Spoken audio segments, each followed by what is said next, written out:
그렇다면 운임료가 2분기에 비해서 3분기에 더 큰 폭의 증가 흐름들을 보였던 만큼 안녕하세요. 오늘도 페노션 한번 살펴보겠습니다. 오늘 뭐 주가 동향하고 주요 이슈들 한번 살펴보고요.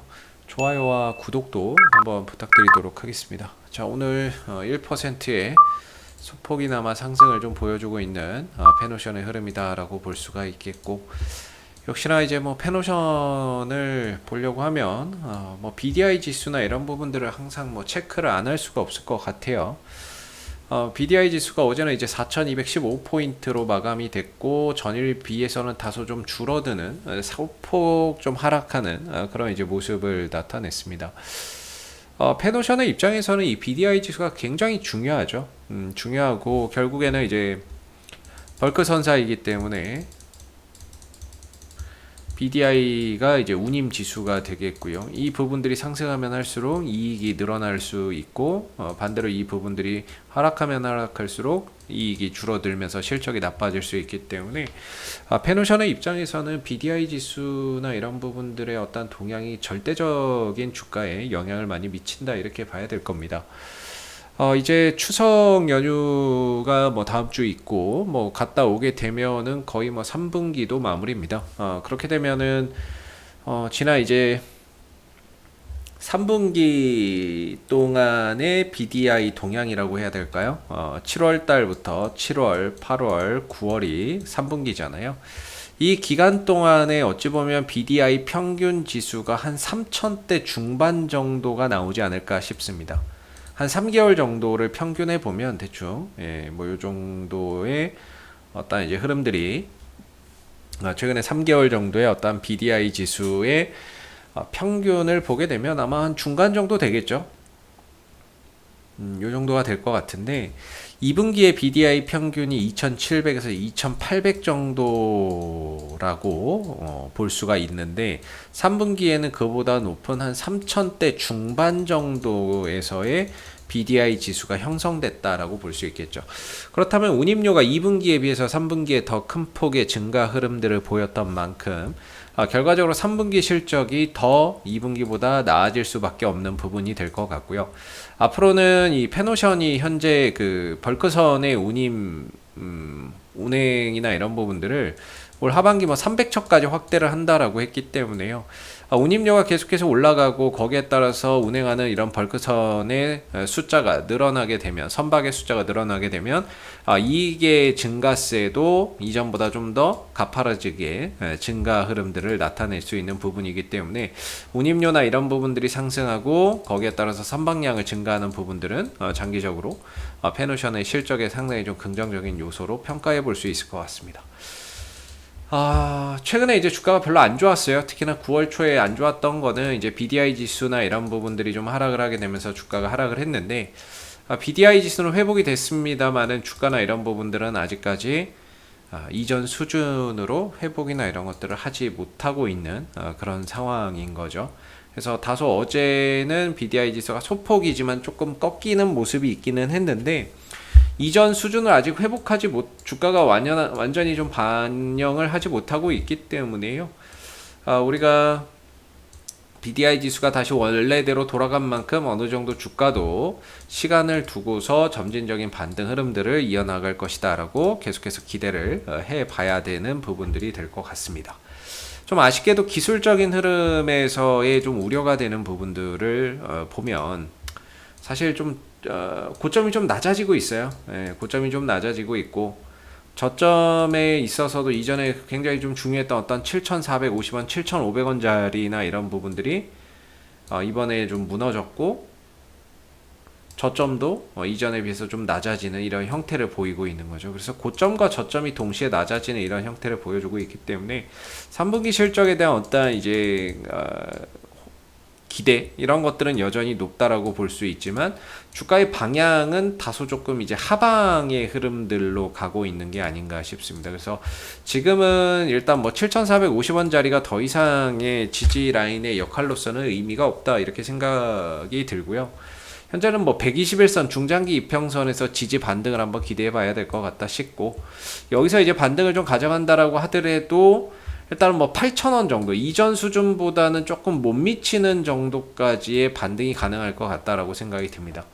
왜냐면 이렇게 지금 낮아지고 있는 단계이기 때문에 고점이 낮아진다는 건 그만큼 올라갈 수 있는 그런 이제 폭 자체, 반등의 폭 자체가 이전에 비해서는 좀 줄어들 수밖에 없는 부분이 아닌가 싶고, 물론 이후에 BDI 지수의 어떤 동향이나 이런 부분들이 더 급증을 한다면 8,000원대 위로 넘어가는 이제 흐름들이 나올 수도 있는 거고요.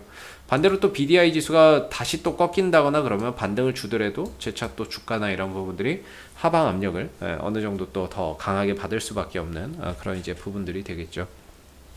그래서 어찌됐든 지금은 지난 9월 초에 BDI 지수 하락에 대한 부분들은 주가에 충분히 반영이 됐고, 현재는 단기적인 121선에서의 지지를 받으면서 반등을 좀 모색하고 있는 부분인데, 아직까지 완전하게 회복이 된 건 아니기 때문에 좀 더 추가적인 반등에 대한 그런 기대를 안고 보자, 이렇게 좀 말씀을 드릴 수 있을 것 같고요. 그리고 FTSE의 지수에 편입되게 되면서 앞으로 이 지수를 추종하는 어떤 펀드의 자금이라든지 이런 부분들, 외국인들의 수급이 유입되는 그런 이제 효과를 기대해 볼 수 있습니다. 그래서 그런 건지 이때도 외국인들이 많이 들어왔고, 최근의 흐름에서도 외국인들이 꾸준히 좀 들어오고 있는데, FTSE 편입을 앞두고 있었기 때문에 외국인들이 좀 들어왔던 게 아닌가 싶습니다. 오늘도 외국인들의 매수는 이어지고 있고, 투신들의 매수도 함께 이어지고 있는데, 매수의 규모나 이런 것들이 크지 않다 보니까 뭐 주가나 이런 부분들의 상승 폭이 좀 제한적인 게 아닌가 싶은 생각이 들고요. 최근에 뭐 한두 달 정도 동안에 외국인들이 꽤나 많이 사들이는 그런 이제 모습이었어요. 그래서 보통은 잠시만요. 8월 11일부터 한번 8월 11일부터 한번 보죠. 그때부터 이제 기준으로 해서 현재까지 하면 한 800만 주까지도 이렇게 좀 사들이는 모습이었거든요. 여기서부터 이제 외국인들이 최근까지 한 800만 주 정도를 꾸준히 사들이는 모습이었습니다.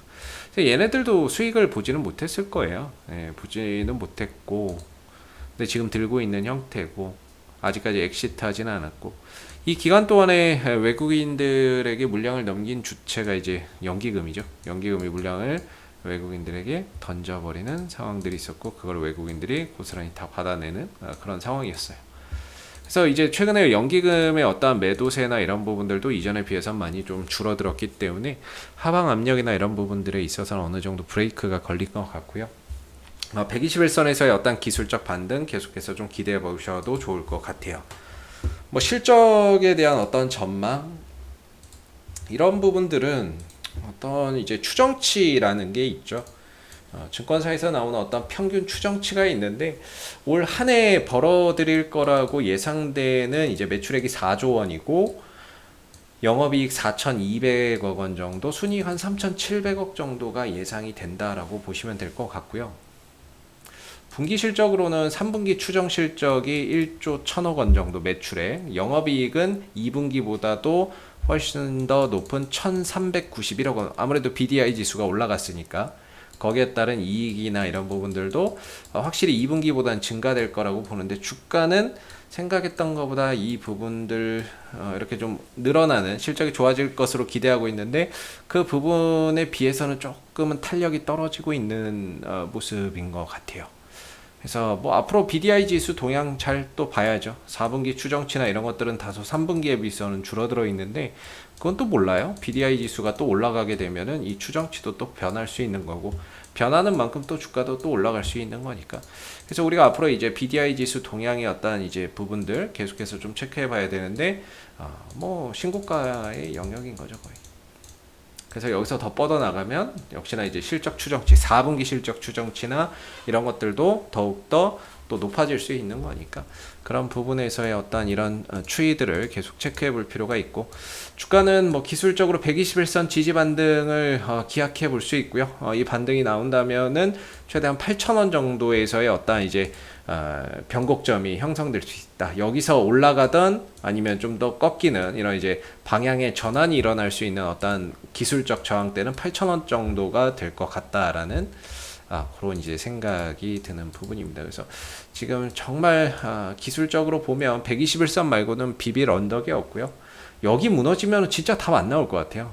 뭐 근데 쉽게 무너지지도 않겠지만 이 하락에 대한 최소한의 어느 정도의 반등은 좀 줄 거라고 보고 있는데 BDI 지수가 견조한 만큼 그래도 한 8,000원 정도까지는 그래도 반등 탄력이나 이런 부분들 이어나갈 수 있지 않을까 생각하는데 아직까지는 뭔가 지켜내기만 할 뿐 어떤 강한 반등이나 이런 부분들이 그런 것들을 통해서 이제 회복이나 이런 것들을 아직 제대로 좀 보여주고 있지 못한 것 같아요. 그래서 당분간은 계속해서 121선 지지 반등을 통해서 어느 정도 기술적 반등이나 이런 부분들을 기대해 보시는 게 좋을 것 같고요.